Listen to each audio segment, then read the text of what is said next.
Hello friends, welcome back to our channel needles and threads. இன்றைக்கி நம்ம சேனலில் பார்க்க போகிற வீடியோ ஒரு சூப்பரான பாட் நெக் எப்படி ஸ்டிச் பண்ணுறதுன்னு தான் பார்க்க போகிறோம். ஸோ ஆல்ரெடி இதுக்கான கட்டிங் வீடியோ லைவில் கொடுத்துருந்தோம் நம்ம. ஸோ அந்த வீடியோட லிங்க் வந்து இந்த வீடியோட எண்ட் கார்டில் கொடுக்குறேன், தேவைப்படுறவங்க செக் பண்ணி பார்த்துக்கோங்க.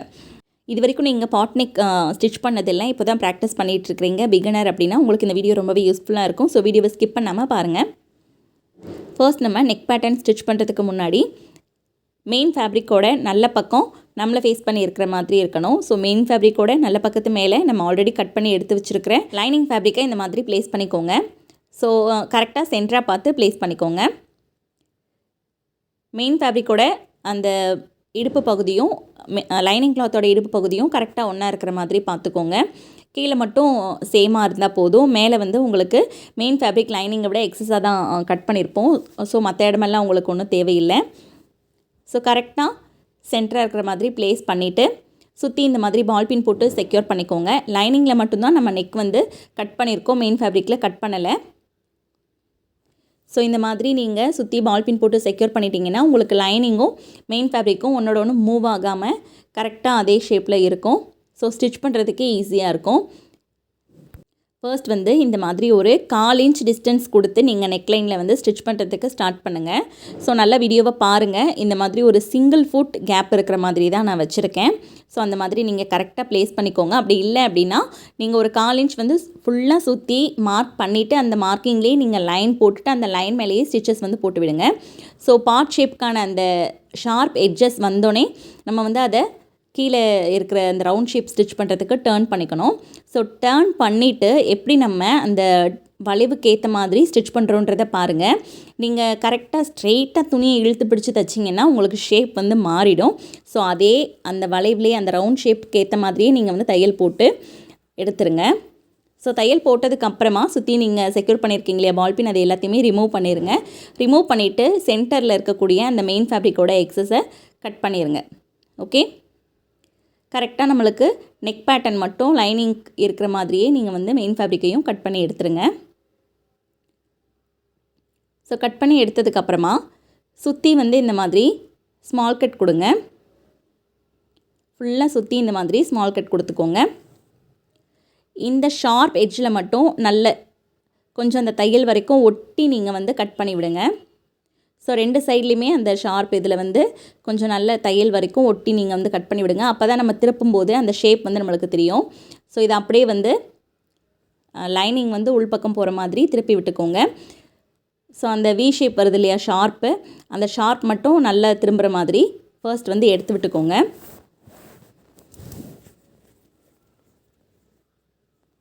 இந்த மாதிரி எடுத்து விட்டுட்டு இந்த ஷார்ப் வந்து நம்மளுக்கு கரெக்டாக வராது. ஸோ அதனால் ஒரு நீடில் வச்சு லைனிங்கில் உள்பக்கம் அந்த நீடில் வச்சு குத்தி விட்டு நல்ல ஒரு ஷார்ப் வந்து வர்ற மாதிரி வச்சுக்கோங்க. உள்ளே வந்து கிளாத் டம்ப் பண்ணி இருக்கக்கூடாது.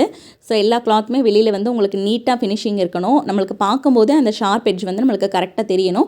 ஸோ அந்த ஷேப் கரெக்டாக தெரிஞ்சால் தான் உங்களோட பாட் ஷேப் வந்து நம்மளுக்கு விஷுவலாக நல்லா தெரியும். ஸோ அதில் கொஞ்சம் கான்சென்ட்ரேட் பண்ணி கவனமாக அந்த எட்ஜை வந்து திருப்பி விடுங்க. நகத்தை வச்சு நல்லா இந்த மாதிரி கீறி விட்டுட்டு அதுக்கப்புறமா தையல் போடுங்க. ஸோ இந்த மாதிரி தையல் போடுறப்ப அதே மாதிரி சேம் ஒரு சிங்கிள் ஃபுட் அளவுக்கு டிஸ்டன்ஸ் கொடுத்து நீங்கள் வந்து ஸ்டிச்சஸ் வந்து போட்டு விட்டுக்கோங்க. கிளாத்தை வந்து இந்த மாதிரி ஸ்ட்ரெயிட்டாக வைக்காமல் அந்த ஷேப்புக்கு ஏற்ற மாதிரி ரவுண்ட் ஷேப்லேயே நீங்கள் வந்து மெயின்டைன் பண்ணுங்கள். ஸோ தையல் போடும்போது கொஞ்சம் கொஞ்சமாக அதை வந்து அந்த டைரெக்ஷனுக்கு ஏற்ற மாதிரி நீங்கள் மாற்றிக்கோங்க. ஸோ வீடியோவில் நீங்கள் கிளியராக பார்த்தீங்க அப்படின்னா உங்களுக்கு நல்லாவே புரியும். ஸோ இந்த மாதிரி நீங்கள் அந்த வளைவுக்கு ஏற்ற மாதிரி தான் உங்களோட தையல் வந்து போடணும். ஸ்ட்ரெயிட்டாக இழுத்து வச்சு போட்டிங்க அப்படின்னா நெக்கோட ஷேப்பே மாறிடும். ஸோ அதில் மட்டும் கொஞ்சம் கான்சென்ட்ரேட் பண்ணிக்கோங்க.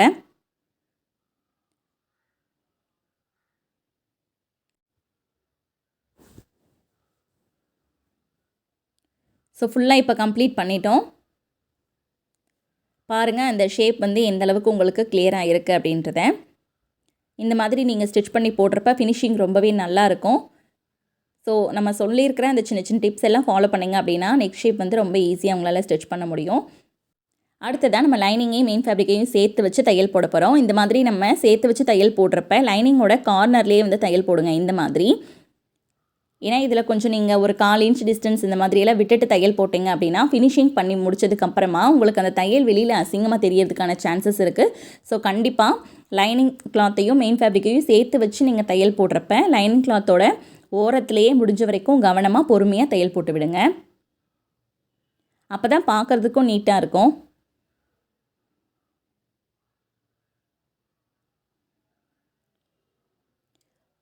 லைனிங் கிளாத்துக்கும் மெயின் ஃபேப்ரிக்குக்கும் நடுவில் எந்த ஒரு லூஸும் இல்லாமல் கை வச்சு இந்த மாதிரி தேய்ச்சி விட்டு தையல் போட்டு விடுங்க.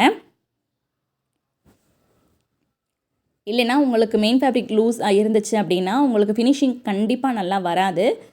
ஸோ அதில் கொஞ்சம் பார்த்து கேர்ஃபுல்லாக தையல் போட்டு விடுங்க. கை வச்சு நல்லா தேய்ச்சிட்டு தையல் போடுங்க. இல்லைனா வந்து நீங்கள் ஒன் டைம் வந்து அயன் பண்ணிக்கோங்க. அப்படி அயன் பண்ணிங்க அப்படின்னா நடுவில் இருக்கக்கூடிய சுருக்கங்கள் எல்லாம் உங்களுக்கு இல்லாமல் போயிடும். ஸோ உங்களுக்கு ஸ்டிச் பண்ணுறதுக்கு ஈஸியாக இருக்கும். சுற்றி தையல் போட்டதுக்கப்புறமா எக்ஸ்ட்ரா இருக்கக்கூடிய மெயின் ஃபேப்ரிக் கிளாத் எல்லாத்தையுமே நம்ம கட் பண்ணி எடுத்துடலாம். ஸோ இந்த மாதிரி சுற்றி இருக்கக்கூடிய எல்லா மெயின் ஃபேப்ரிக் கிளாத்தையும் நீங்கள் கட் பண்ணி எடுத்துருங்க. கட் பண்ணும்போது கேர்ஃபுல்லாக கட் பண்ணுங்கள். லைனிங் கிளாத்தை சேர்த்து கட் பண்ணிடாதீங்க.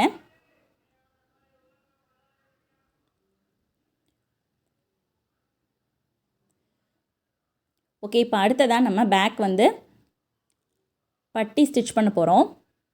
பட்டி ஸ்டிச் பண்ணுறதுக்கு ஆல்ரெடி நம்ம 1.5 இன்ச் அளவுக்கு மார்க் பண்ணி ஒரு லைன் போட்டிருக்கோம். ஸோ அந்த லைன் அளவுக்கு தான் நம்ம தையல் போட போகிறோம்.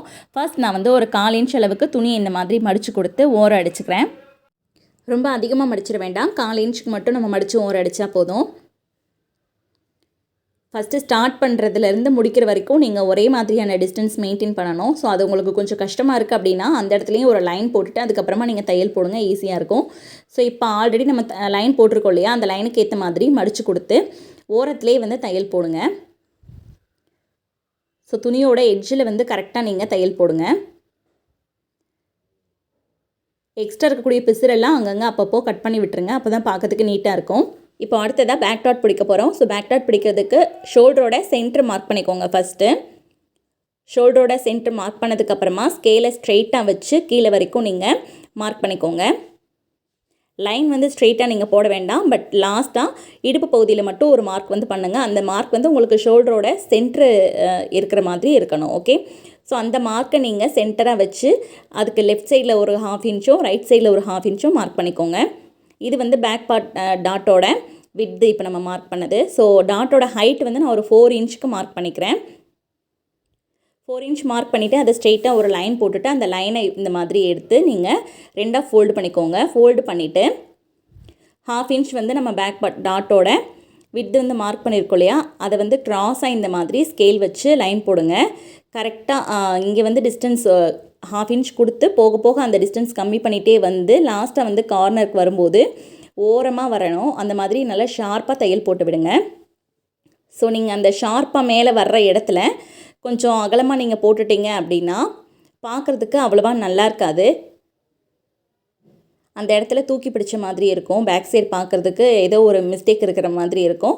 ஸோ மேலே வந்து நல்லா ஷார்ப்பாக அடிங்க. அப்போ தான் உங்களுக்கு நீட்டாக இருக்கும் இந்த மாதிரி பார்க்குறதுக்கு. சேம் ப்ரொசீஜர் இந்த சைட்லேயும் நீங்கள் ஃபாலோ பண்ணிக்கோங்க. ஷோல்டர் சென்டராக மார்க் பண்ணிவிட்டு ஸோ அதுக்கு ஸ்ட்ரெயிட்டாக கீழ்ப்பகுதியில் மார்க் பண்ணிக்கோங்க.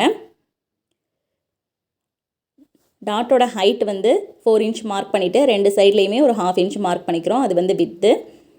ஸோ 2ஆக ஃபோல்டு பண்ணிவிட்டு ஸ்கேல் வச்சு இந்த மாதிரி க்ராஸாக நல்லா ஷார்ப்பாக லைன் போட்டுட்டு அந்த லைன் மேலேயே தையல் போடுங்க. கண்டிப்பாக லைன் போட்டு லைன் மேலேயே தையல் போடுங்க. அப்போ தான் உங்களுக்கு கரெக்டான ஸ்டிச்சஸ் வந்து உங்களால் ஃபாலோ பண்ண முடியும். நீட்டாக இருக்கும் ஸ்டிச்சஸ்ஸு. ஸோ அவ்வளோதான், பேக் பார்ட்டில் வந்து நம்ம எல்லாமே கம்ப்ளீட் பண்ணிட்டோம்.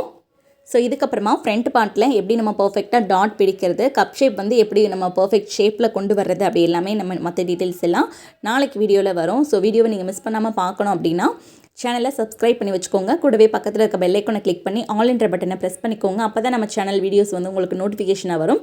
ஸோ வீடியோஸை நீங்கள் மிஸ் பண்ணாமல் பார்க்க முடியும். அண்ட் இந்த வீடியோ உங்களுக்கு யூஸ்ஃபுல்லாக இருந்ததுன்னு நினச்சிங்கன்னா வீடியோவை லைக் பண்ணி ஷேர் பண்ணி சப்போர்ட் பண்ணுங்கள். தேங்க்ஸ் ஃபார் வாட்சிங்.